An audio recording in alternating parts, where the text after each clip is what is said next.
Sahifa ochildi ishq kitobidan, sening noming ila boshlandi satr.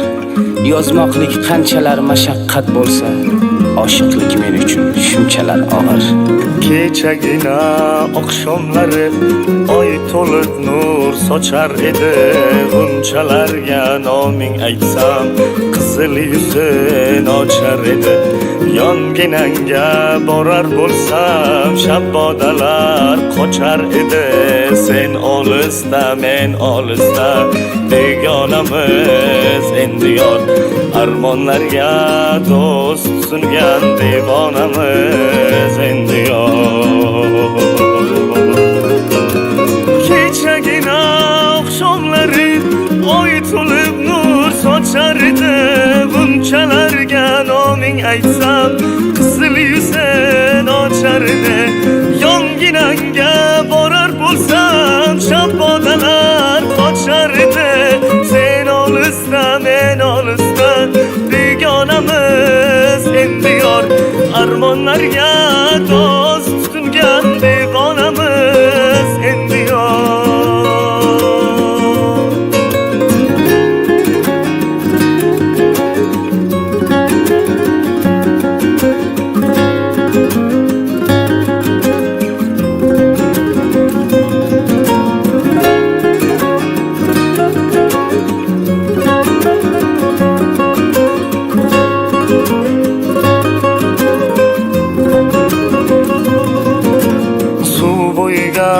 Borar bo'lsam, sho'x qarashlar yo'q endi.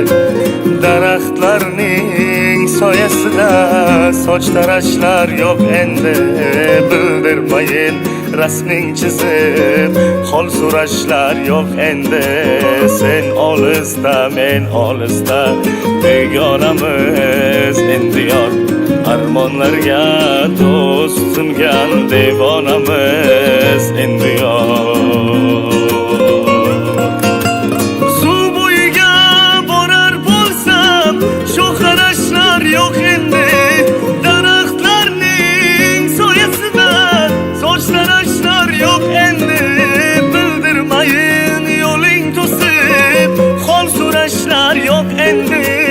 Sen olisda, men olisda, begonamiz endi yor. Armonlarga do'st sungan devonamiz endi yor. Kechagina oqshomlari oy to'lib nur sochar edi. G'unchalarga noming aytsam, qizil yuzin ochar edi. Yonginangga borar bo'lsam, shabbodalar qochar edi. Sen olisda, men olisda, begonamiz endi yor. Armonlarga